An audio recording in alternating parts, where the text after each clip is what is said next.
Level 1. Steward ownership. Before the collapses, before the asset stripping, before the billionaires who treated football clubs like speculative investments and supporters like inconveniences. There's a model that prevented all of it, and it's been operating successfully for over a century. That's Level 1.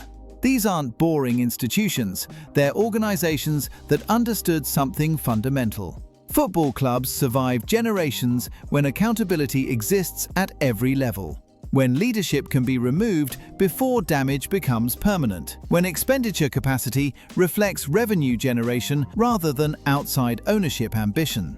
Bayern Munich is the textbook example. In 2002, the Bavarian giants faced genuine financial pressure. Enough stress to force structural decisions. Their response defined everything that followed. Conservative wage-to-revenue ratios, profitable operations generating positive cash flow annually, and governance architecture that could remove leadership before damage became permanent. The 50+1 rule means Bayern can't simply be purchased by a billionaire seeking trophy assets. Adidas, Allianz, and Audi each hold 8.3% stakes. The remaining 75% belongs to over 400,000 dues-paying members, the largest membership of any sports club in the world, who elect club leadership and vote on major decisions. What makes this work isn't idealism, it's structural incentive alignment. Bayern's wage expenditure stays within revenue parameters because no owner can inject external capital to chase short-term success. Their transfer spending reflects operational liquidity rather than billionaire ambition. When performances decline, the system generates internal pressure for change. Members vote, leadership responds, rather than waiting for external intervention that may never come. Or worse, the kind of ownership implosion you'll see at Level 5. The commercial operation runs professionally. Bayern generates nearly €1 billion annually through broadcasting, matchday revenue, and global partnerships. They won 11 consecutive Bundesliga titles from 2013 to 2023, a European record, while maintaining financial discipline that English clubs spending twice as much can't match. Borussia Dortmund rebuilt after their 2005 near bankruptcy using similar principles. They'd leveraged future revenue chasing Champions League success, faced genuine existential crisis, and emerged with hard constraints. Patient capital, community ownership, expenditure tied strictly to revenue generation. Dortmund reached a Champions League final in 2024, while operating within those limits. They develop talent. Bellingham, Sancho, Haaland, sell at premium valuations and reinvest in the next generation. The model accepts competitive limitations in exchange for institutional survival. The Bundesliga hasn't seen a single FFP violation from a major club. Meanwhile, sanctions and breaches have become routine across England, Spain, and Italy. For supporters of clubs trapped at higher levels, Level 1 feels like fantasy. For Bayern and Dortmund fans, it's just how football is supposed to work. Level 2. Successful ownership. Every elite club needs ambition. The willingness to deploy capital aggressively, pursue global prestige, and accept asymmetric risk exposure in service of winning. Level 2 is where that ambition operates within a broadly sustainable framework. High spending supported by elite revenue generation, monitored risk, and structural exposure masked by success. Real Madrid under Florentino Perez perfectly embodies this level. The Galacticos eras deployed hundreds of millions on Zidane, Figo, Ronaldo, Beckham, and later Bale, Hazard. The €1.7 billion Bernabeu renovation represents capital commitment that would create liquidity crises at smaller clubs. But Madrid's commercial machine generates revenue that mostly justifies the expenditure. They're among the top 3 revenue-generating clubs globally. The stadium project will increase matchday and commercial income for decades. Perez has navigated cash flow pressures through strategic asset sales and a youth academy that has produced players like Carvajal and Lucas Vázquez, while developing purchase talents into world-class performers. The model carries structural exposure. It assumes continued Champions League success and stadium revenue projections materializing. Madrid have won 6 Champions League titles since 2014. The winning keeps the model viable. If they stop winning, they may climb up some levels on this list. Manchester City represent a different model and a more complex case study. Over £1.5 billion in player investment since 2008. State-linked ownership through Abu Dhabi United Group willing to absorb operational losses during growth phases. 6 Premier League titles in 7 seasons under Guardiola. A Champions League trophy in 2023. Commercial revenue grown from £87 million to over £600 million annually.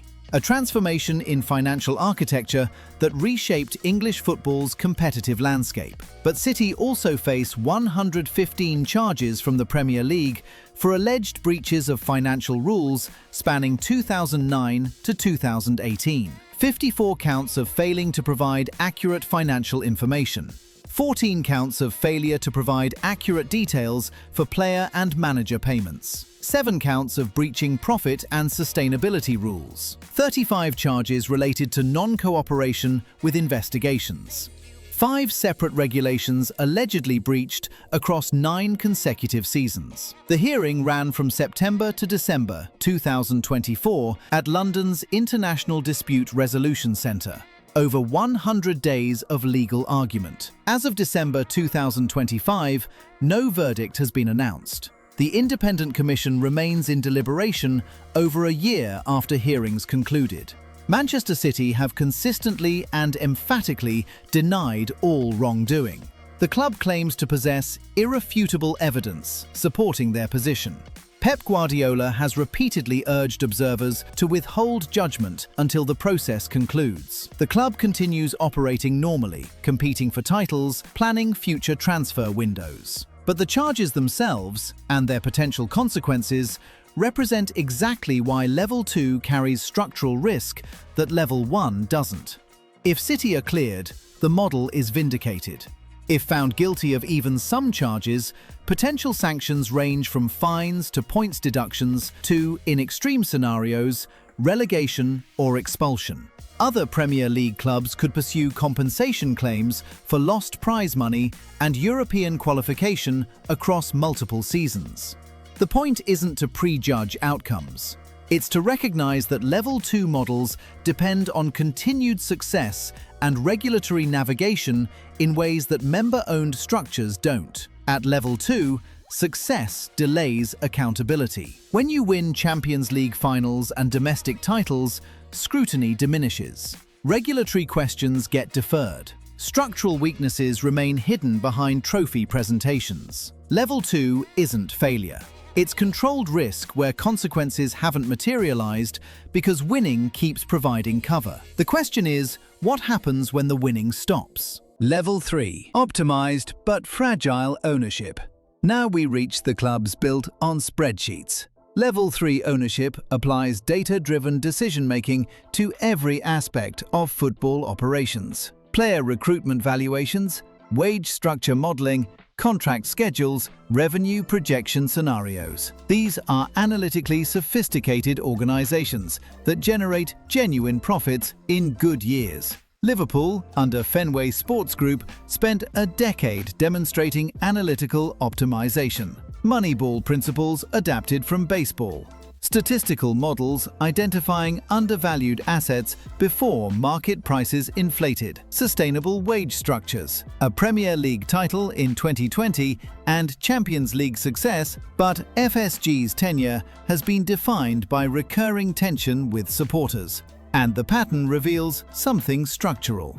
In 2016, FSG proposed ticket prices reaching £77. Supporters staged a 77th-minute walkout at Anfield. FSG reversed course. In 2019, FSG attempted to trademark the word Liverpool itself. Fan groups campaigned against the move until FSG abandoned it. In 2021, FSG signed Liverpool up for the European Super League without consulting supporters. John Henry issued a public apology within 48 hours of the collapse. Each controversy followed the same pattern. FSG prioritized financial optimization. Fans pushed back. FSG retreated. The ownership model kept generating friction because it treated football clubs like portfolio assets rather than community institutions. Then came the reinvestment problem. Klopp's Liverpool were elite, but the squad was aging. Salah, Van Dijk, Robertson, Henderson, Fabinho. The core that delivered trophies was moving into their 30s. Klopp himself acknowledged the constraint publicly, stating Liverpool weren't in a position to spend like their rivals. Transfer windows passed. The squad got older. Competitors refreshed. When Klopp announced his departure, FSG suddenly found £400 million for a single transfer window. The money had always been available. The model simply wouldn't release it while the manager who built the success was still in charge. That timing reveals the structural flaw. FSG optimized for transitions, not continuity. They protected the balance sheet during Klopp's tenure, then invested massively to attract his successor. The analytical framework prioritized long-term institutional stability over competitive maximization in real time. Liverpool entered 2025-26 defending their title, while simultaneously facing contract standoffs with Salah, Van Dijk, and Alexander-Arnold, all entering final years of their deals. Alexander-Arnold left for Real Madrid. The wage structure that maintained sustainability couldn't accommodate the market reality that elite players demand elite compensation. Liverpool's title defense collapsed, not because the squad lacked talent, but because years of underinvestment had compounded. ENIC at Tottenham represents the purest distillation of this ownership philosophy. Daniel Levy took control in 2001 and built systems optimized for efficiency, not resilience. The results are instructive. The £1.2 billion stadium is genuinely impressive. 62,850 seats, retractable pitch, NFL hosting capabilities, concert revenue streams. It generates over £100 million annually in matchday income, more than double what White Hart Lane produced. The debt is also extraordinary. Tottenham carried £851 million in outstanding loans as of 2024, the highest in the Premier League. Annual interest payments exceed £30 million. Depreciation charges add another £70 million. These structural costs constrain every transfer window, every contract negotiation. The stadium was supposed to fund sustained competitiveness. Instead, it created a paradox: world-class infrastructure requiring European qualification to service the debt, but insufficient squad investment to guarantee European qualification. The managerial carousel tells the story. Levy has sacked 15 managers since taking control. Pochettino took Spurs to a Champions League final in 2019 and was dismissed 5 months later. Mourinho was sacked days before a League Cup final.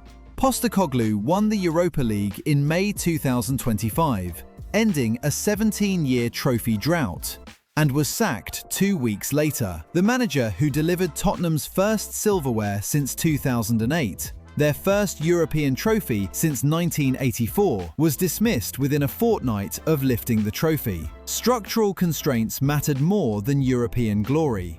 Harry Kane, academy product, club record scorer, England captain, was sold to Bayern Munich in 2023 for approximately €100 million, rather than risk losing him for nothing. The financial calculation was correct. The competitive calculation was devastating. Supporters gathered outside the stadium throughout 2024 and 2025. The protest banners captured the critique precisely. Built a business, killed a football club. The fundamental problem: FSG and ENIC optimized for sustainability over maximization.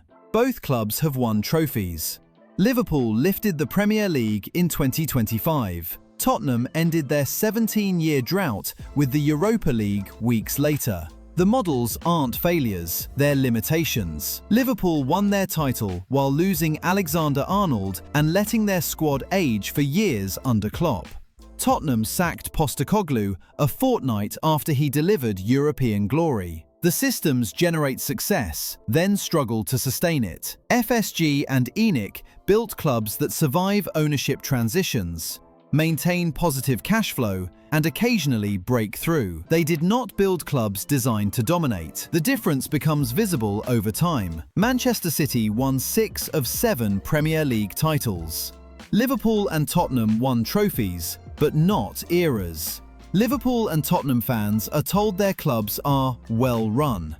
The spreadsheets confirm it, but when the transfer window opens and rivals invest decisively, the spreadsheet becomes a constraint. In football, efficiency and dominance are different objectives. The model works until you measure it against owners who chose dominance.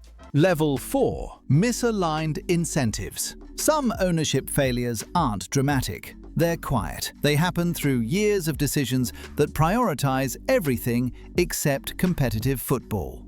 Not malicious, not extractive, just systematic underinvestment relative to peers while market opportunities disappear and competitive windows close. Arsenal, under Emirates-era debt constraints, is the textbook example. The stadium move was necessary. The £390 million project transformed matchday revenue from £44 million to over £100 million annually. But debt servicing constrained transfers precisely when the Premier League's financial landscape was transforming. Between 2006 and 2013, Arsenal generated net transfer profits, £40 million across 7 seasons.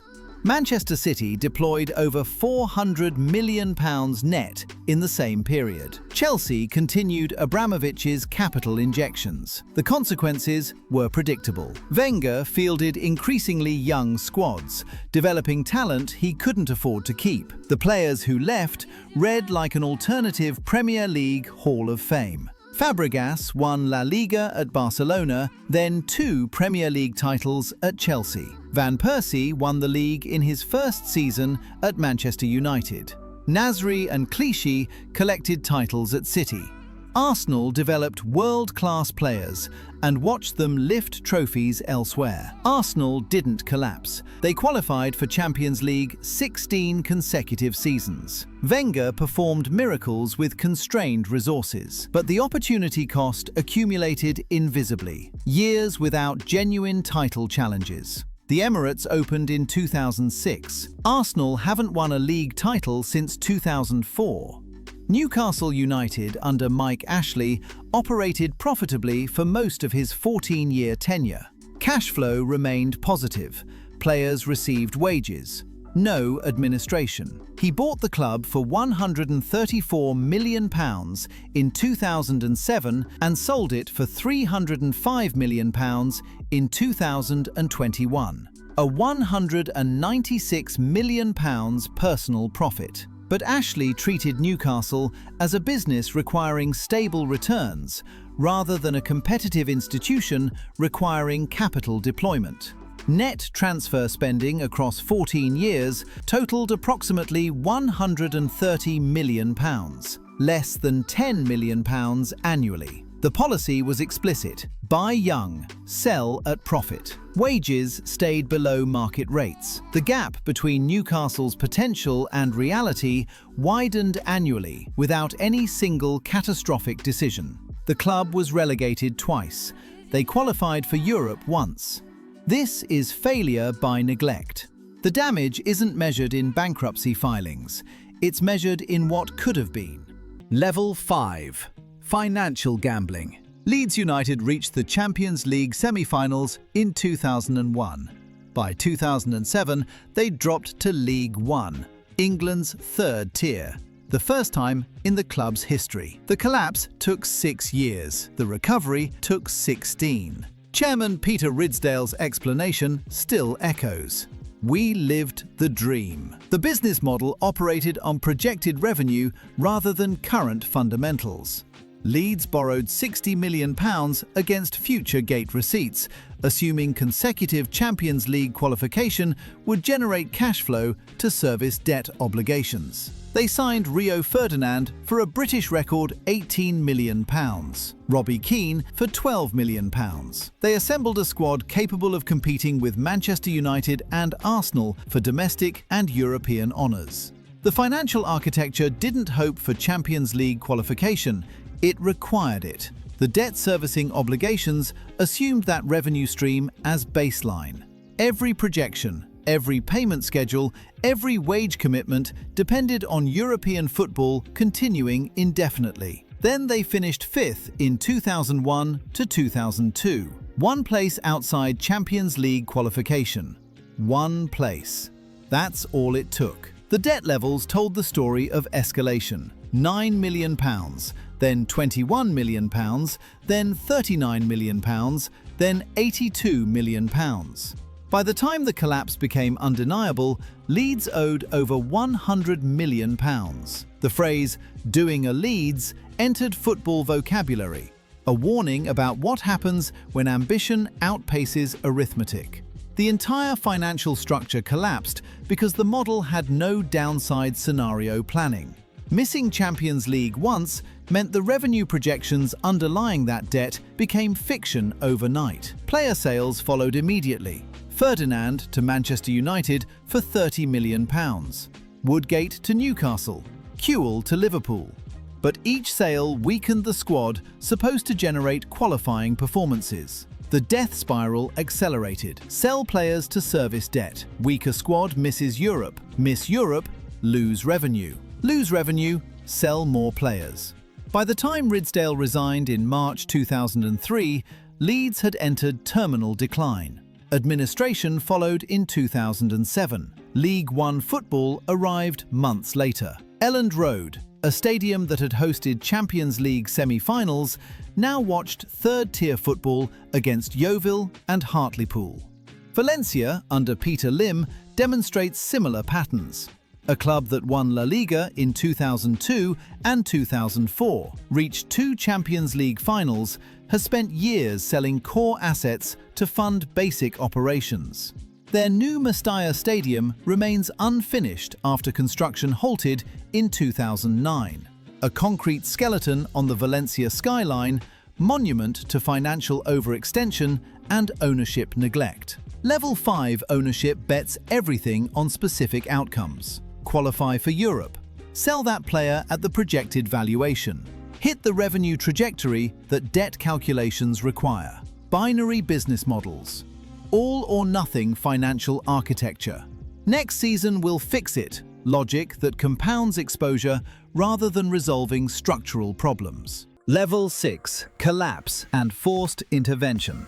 March 2015. Parma's players washed their own training kits in the showers. The laundry service had been cancelled because the club couldn't afford €500 weekly. This is what Level 6 looks like. Not poor results, not tactical debates. Players hand-washing gear because institutional collapse has reached that level of degradation. Parma won the UEFA Cup in 1995 and 1999. They claimed 3 Coppa Italia titles. They produced Buffon, Cannavaro, Crespo, players who defined Italian football for a generation. In the 1990s, Parma competed with Juventus and Milan for Serie A's elite positions. The descent happened gradually through ownership instability.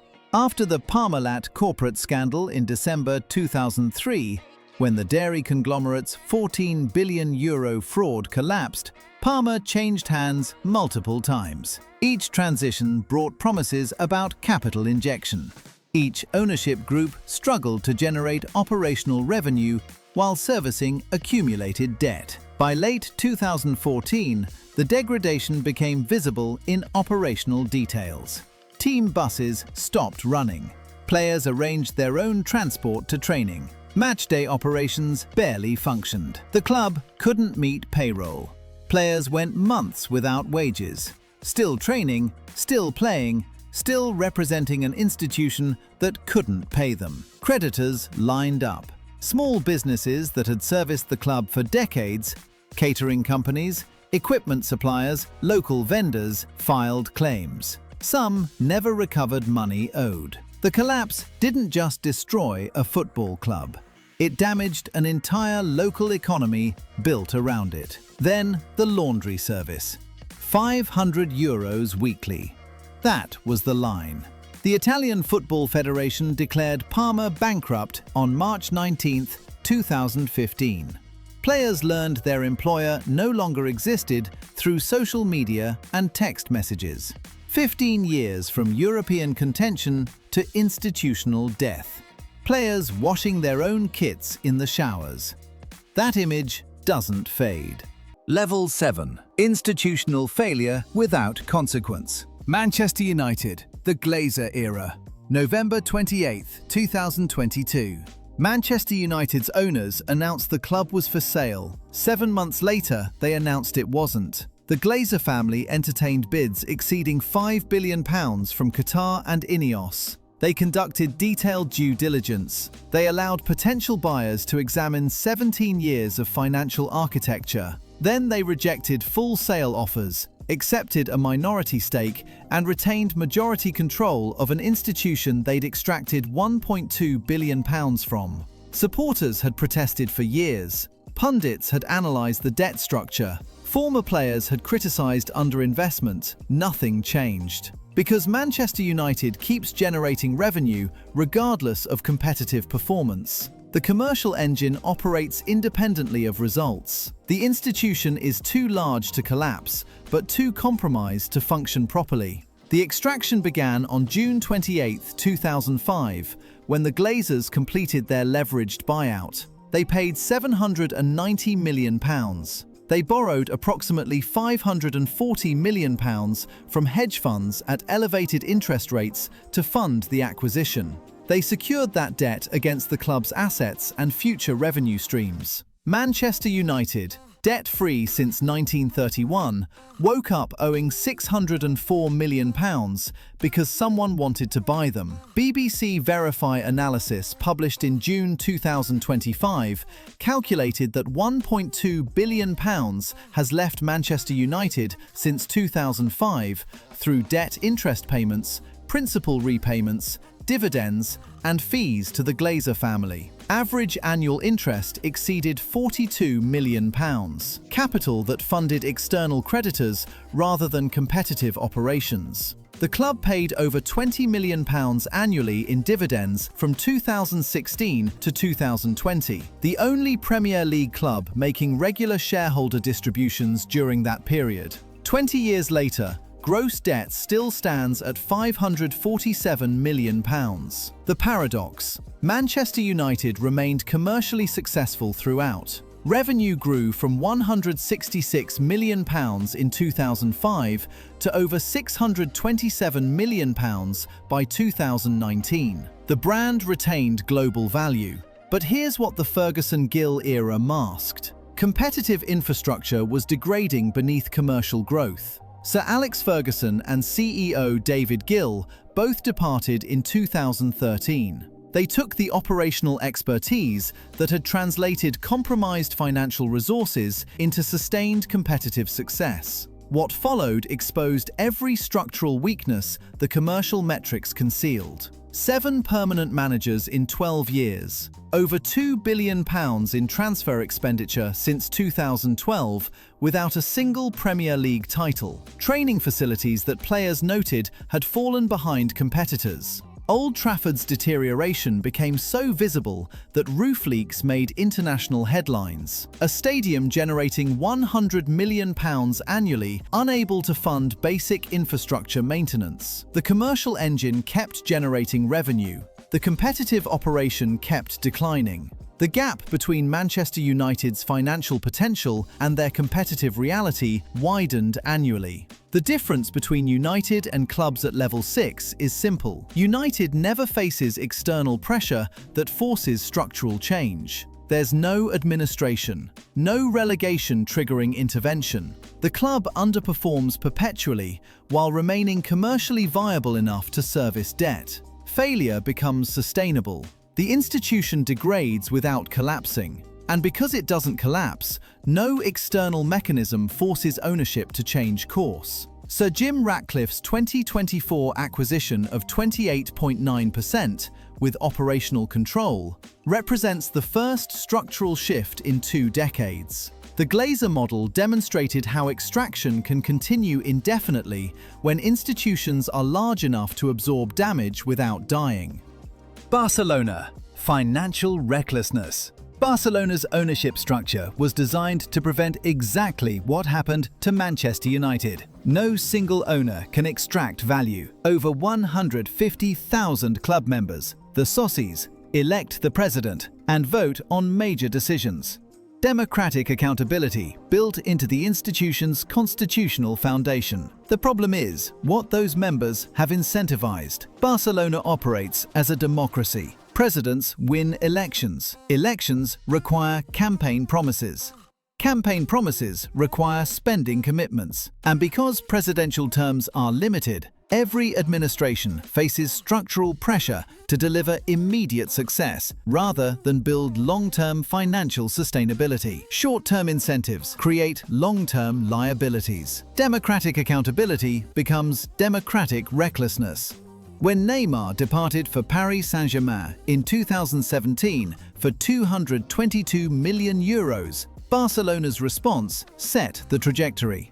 Rather than banking the windfall to improve liquidity margins, they immediately deployed €147 million on Philippe Coutinho, a player who never fit the tactical system, and €135 million on Ousmane Dembélé.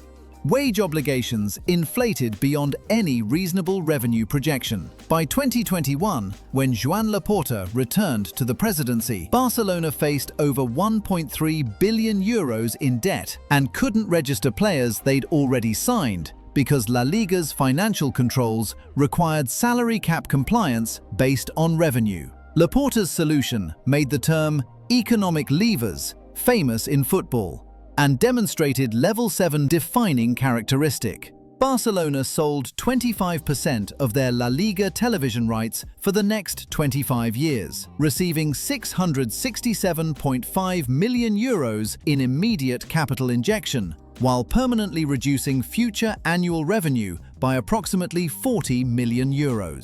Every season, for 25 years, they sold 49% of Barca Studios. They secured €600 million in loans from Goldman Sachs at institutional rates. They mortgaged future earnings from VIP Camp Nou seating before the renovated stadium even existed. Short-term liquidity purchased through long-term revenue reduction. Future administrations' problems solved with future administrations' resources. The immediate capital injection funded signings. Lewandowski, Rafinha, Koundé, and the signings produced results. Barcelona won La Liga in 2022 to 2023 and again in 2024 to 2025. They completed a domestic treble under Hansi Flick: La Liga, Copa del Rey, Supercopa de España. Trophies, celebrations, the democratic mandate renewed. So where's the failure? The failure is structural. Barcelona still owed €41.9 million to Leeds United for Rafinha as of late 2024, a player signed in summer 2022. They owed €20 million to Bayern Munich for Lewandowski, €24.5 million for Koundé. Total outstanding transfer debt obligations exceeded €159 million to clubs still waiting years after transactions completed. Total debt estimates range from €1.5 billion to €3 billion, depending on methodology. The Camp Nou renovation inflated from €600 million to €1.5 billion. The club played at a reduced-capacity Olympic stadium for 26 months, losing an estimated €108 million annually. Barcelona wins trophies while accumulating obligations that future administrations must address with structurally reduced revenue streams. The economic levers solved immediate liquidity crises by creating larger, long-term liabilities. And because Barcelona keeps winning, because Lamine Yamal and Rafinha deliver spectacular football, the democratic accountability mechanism rewards decisions that create institutional fragility. Members re-elect administrations that deliver trophies. Administrations deliver trophies by leveraging future income.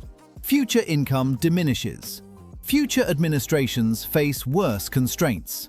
The cycle continues. Too big to fail, too broken to function, too powerful to be forced to change. The seventh level isn't about wasting money. It's about what happens when the money generated removes the possibility of consequences. And without consequences, nothing ever has to get better.